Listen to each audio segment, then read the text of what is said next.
In C++, you can perform basic arithmetic operations on numerical data types using various arithmetic operators. Let's discuss basic arithmetic operators you can use. For this purpose, let's create two integer variables, a and b, and ask our user to give us the values for these two variables. So let's type cout,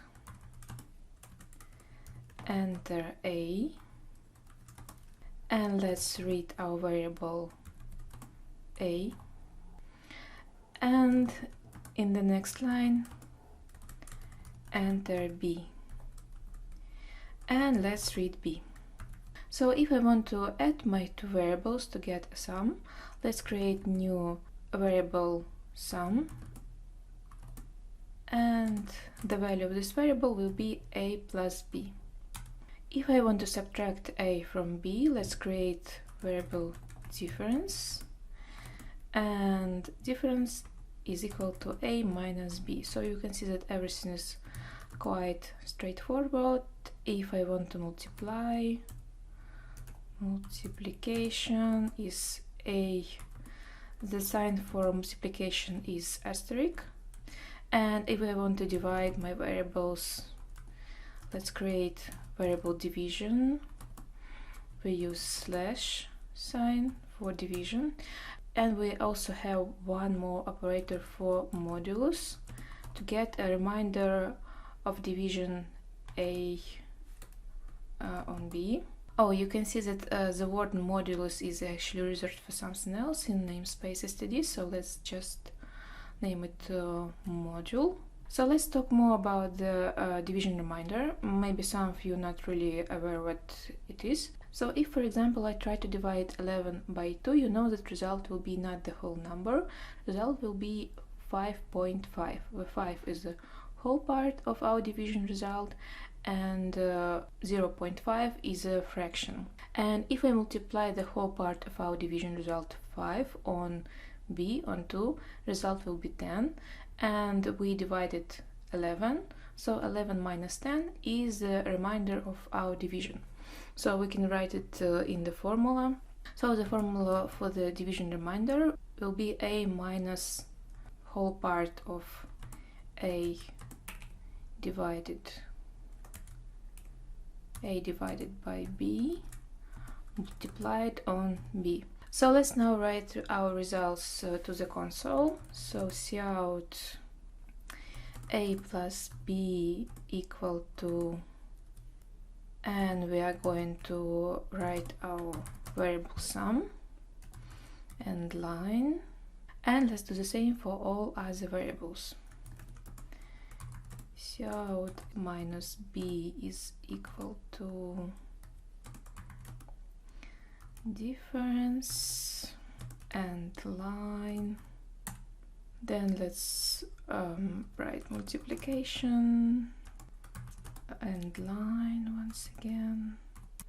A divided by b, so a divided by b, and here I want to see the division and line, and finally modulus a divided by b is equal to modulus and line. Now let's run our program,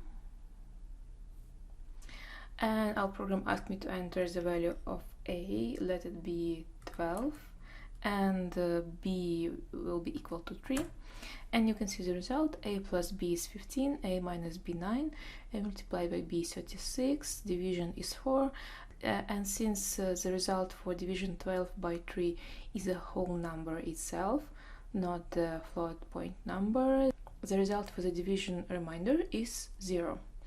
Okay, so everything is fine. Now let's try to run our program again to test some other numbers, because you know, maybe I was just lucky.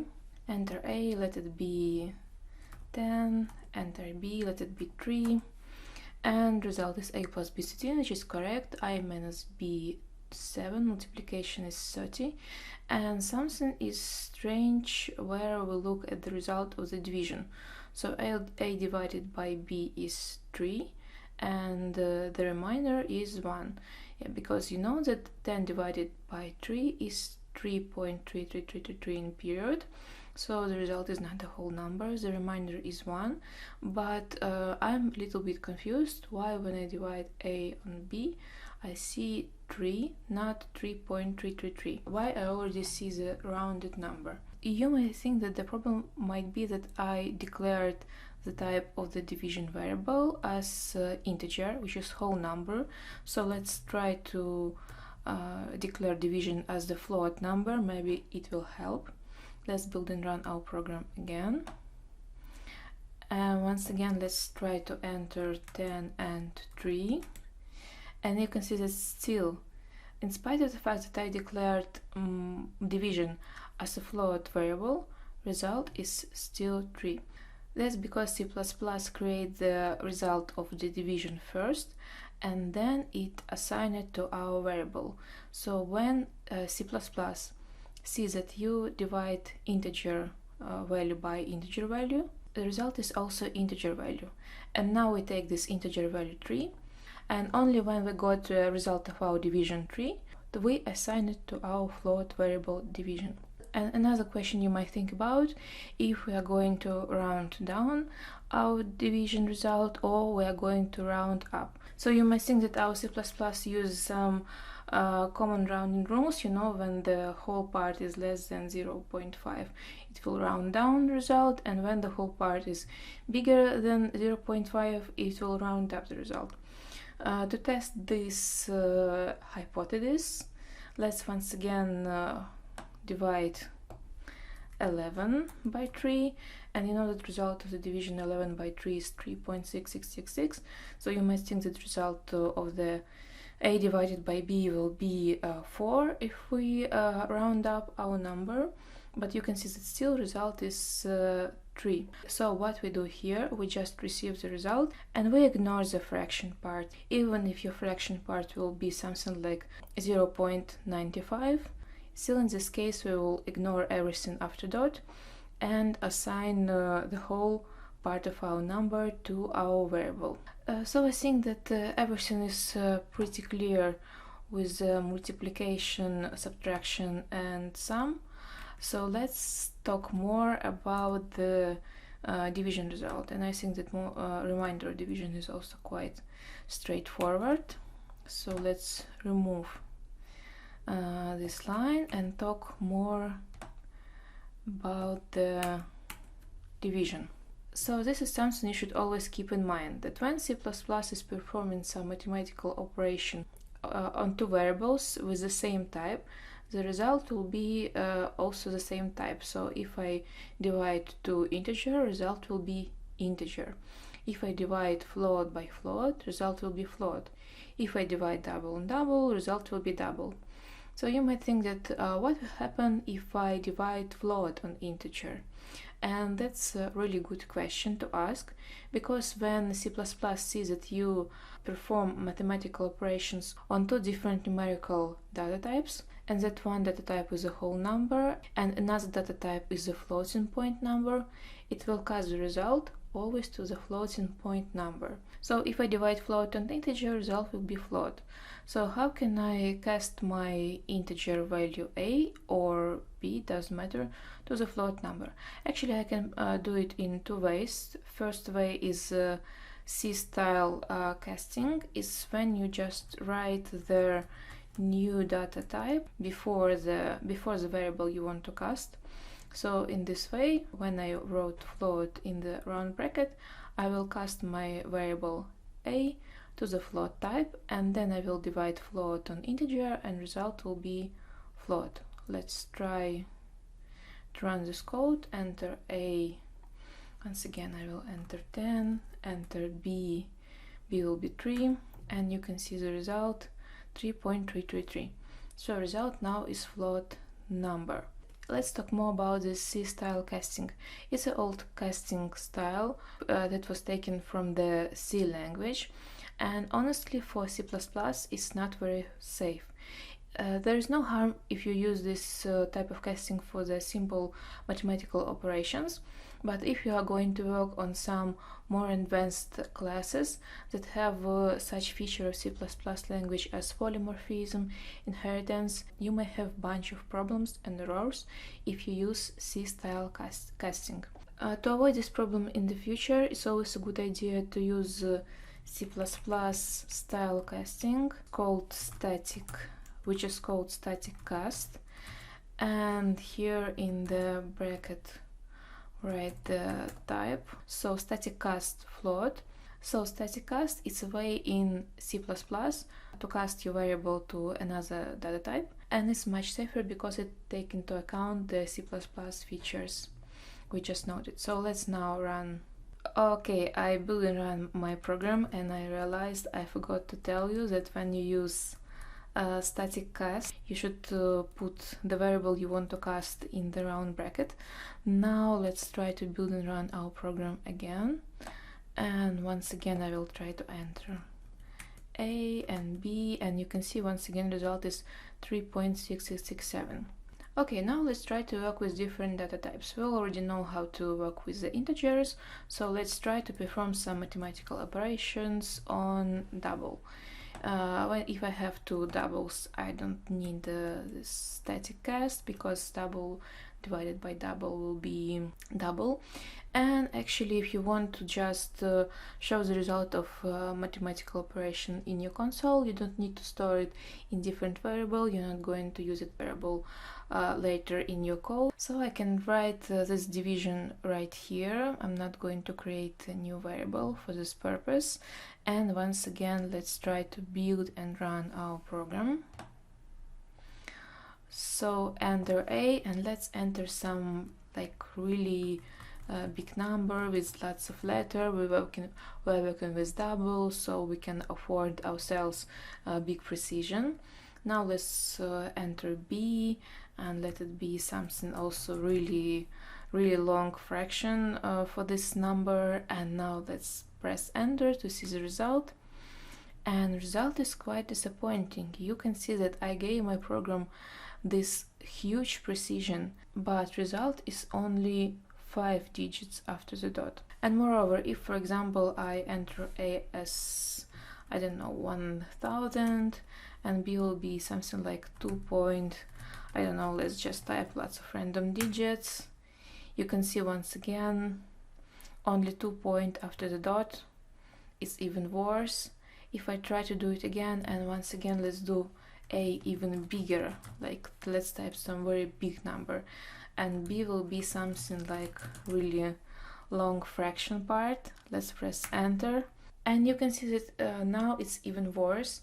I don't see any numbers after the dot at all, and I see result in the scientific representation with the exponential part. So what should I do? How can I control the output of my results? If for example I want to see more digits in my fraction part, and let's say I want to avoid this exponential representation. Let's now simplify our program a little bit. I will just create some variable and initialize it with some really big number, I don't know, something like this. And now I try to write the default representation of my variable to the console number, and let's build and run our program. And once again you can see that by default we have our whole part and 5 digits after the dot. So to change the situation, to change the representation of my number, I am going to use object set precision. Let's copy and paste this line so we can see the difference. And I'm going to type here not default representation, but set precision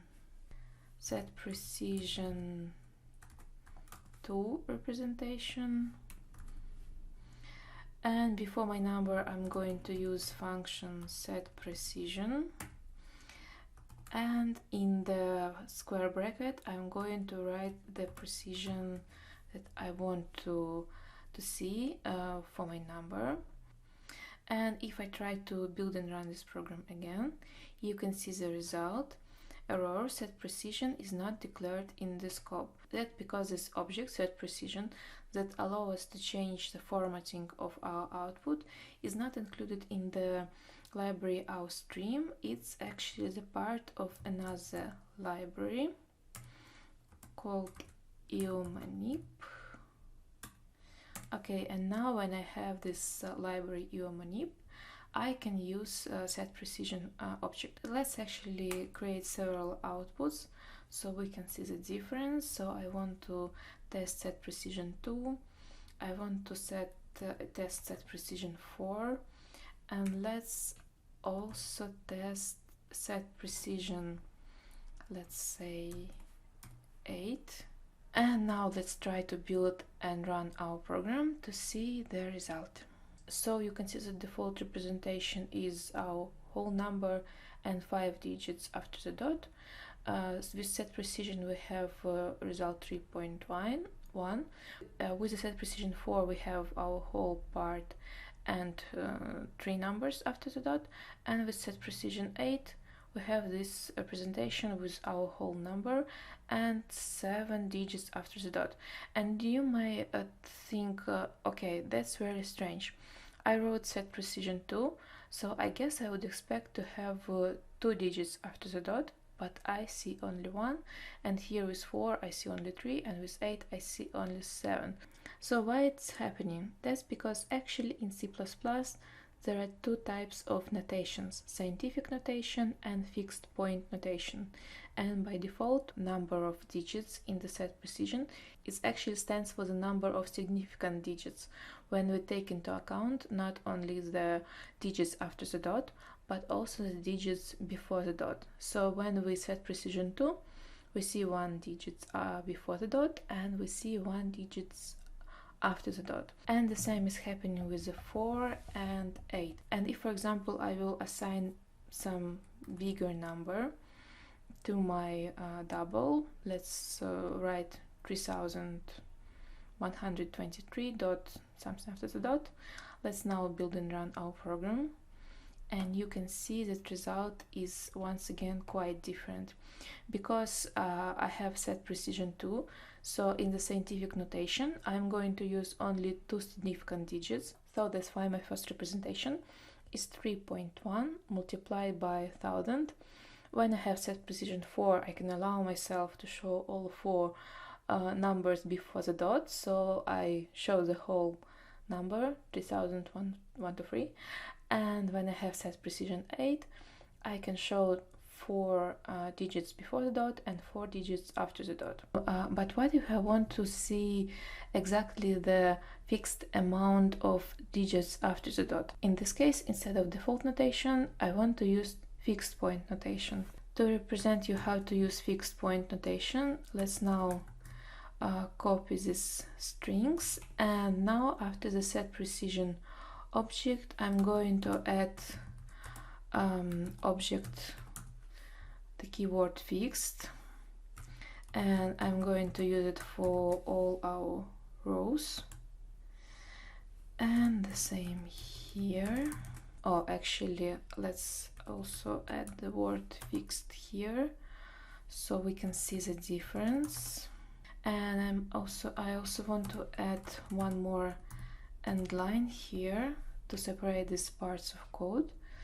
And now let's build and run our program, and you can see now the difference between default representation and fixed point representation. And now in all 3 cases I see not only the whole part of my number without any scientific representations.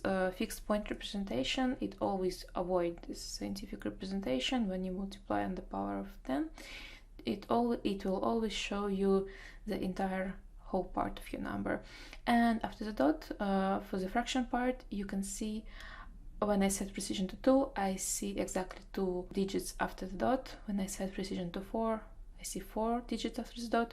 When I set precision to 8, I see 8 digits after the dot. There is one more representation I want to show you. It's a scientific representation. In scientific notation, floating point number is displayed as a coefficient, this mantissa, and the exponent, so it's multiplication on the power of 10. To use scientific representation, I need to use the keyword scientific. And now let's replace fixed with scientific here and in the text as well. And for separation, let's add here one more end line. And let's build and run our program. And now you can see whole variations of different notations in C++. You can see the default representation when with the set precision we set amount of significant digits, which is 6 by default. You can see the fixed point representation when we see the whole part of our number and the fixed amount of the digits after the dot that we set with the set precision object. And in the scientific representation, we always have the representation of our number as mantissa multiplied by the power of 10. And the length of this mantissa is regulated with my set precision function. So when I set precision to 2, I see mantissa as 3.2 digits after the dot multiplied by power of 10. By 1000, and the same for the set precision 4 and 8. In programming, we often have situation where we want to change the value of our variable. For example, let's say I have variable a that is equal to 5, and at some point I want to make a bigger. For example, I want a to be equal a plus 2. To check that everything is fine, let's type here a and line, and now let's type a again after our change. Okay, let's build and run this code. I think it's quite obvious that a was 5 and now a is 7. So what is going on here? I am reading the value of a from the memory. I am adding 2 to the value of a, and then I assign the result to the a. To make it shorter, just to enlarge a by 2, I can use short arithmetic operator, which is a plus equal to 2. Let's try to build and run this program, and you can see the result. A is equal to 7. So now instead of writing this code and calling for a and making this arithmetic operation and assigning the new value to the a, I just making it shorter and more efficient. And in the same way I can perform other mathematical operation in this way using short arithmetic operators. If I want to multiply a by 2, I can write a multiplied equal by 2. You can see the result now, it's 10. Same I can do with the subtraction, and also the same I can do with the division. For division, let's make a bigger. Let's say a is equal to 50 and divided by 5, so it's will be a divided by 5. Let's build and run our program. You can see that now it's 10, and let's check if it's possible to do it with the modulus. The remainder of the division a on 7. I suppose now a should be equal to 1. And yes, you can see the result. Now a is equal to 1. Okay, I understand that this lesson is already quite long, and I hope you have energy for one more arithmetic operator, which is really important. It's called increment or decrement. In coding, we often have situation that we need to change some variable by 1, to add 1 to this variable, or to subtract 1 from this variable. And for this purpose, of course, you can use this short arithmetic operator. You can increase a by 1 in this way, or you can do it even shorter, writing a plus plus, where plus plus is an increment operator. Let's now check the result, and you can see that now a is bigger If I write a minus minus, I expect a to be smaller. Yes, you can see that now it's 49. And I can use increment and decrement as in both ways, as postfix and prefix. So to put plus plus before the value or after the value. And you can see the result. I put this increment before the value, and result is still 59. So you might think, okay, if I can use increment and decrement before and after the value as postfix and prefix, what's the difference? Actually, the difference is huge, and I'm going to demonstrate you this difference right in the next program. Let's say we have our variable a, and now I want to create another variable postfix, and I will assign a++ to this variable. And the next variable I want to create is prefix, which will be equal plus a. And let's now demonstrate the result. You know that a is 50, so I'm going to write here postfix, and the next variable I'm going to write is prefix. Okay, so what do I expect when I'm going to run this program? You know that increment is increasing variable by 1. So I guess I expect postfix to be 51 and prefix to be 52. Let's check this hypothesis by building and running this program. And you can see that the result is actually quite different. Postfix is equal to 50 and prefix is 52. So why postfix is equal to 50? Well, that's exactly the difference between postfix and prefix. If you use increment together with some other operation, and here in the line 9 we actually have two operations. First is increase a by 1, and second one is assign result to postfix. So when you use postfix and prefix, the order of this operation is different. When I use postfix, I first assign a to postfix variable, so this operation was first, and second operation was increasing a on 1. So first I assigned postfix to 50 to a, and then I increased a to 51. And in the line 10, when I use prefix, the order of these operations is now different. First I increase a by 1, so now a is equal to 52, and then I assign 52 to my new variable prefix, so that's why prefix is equal to 52. So you should be very careful when you use postfix and prefix. You can see that it can influence the order of operations you perform. To demonstrate your difference once again, let's now write to the console a with the postfix and then again a. So you can see that once again in the line 10 where I have two operations, increasing a by 1 and writing a to the console. And as you understand now, the order will be first write a to the console and then increase a by 1, and result will be 50 and 51.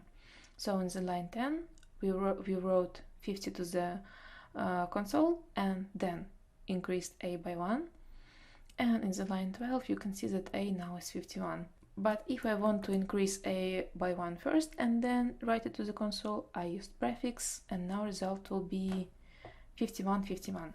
Okay guys, now we finished. I told you everything I know about arithmetic operators in C++. I hope this lesson was very useful for you. If you still have any questions, you can write it in the comments, and I'll see you in the next lesson, where we're going to talk about chars and strings.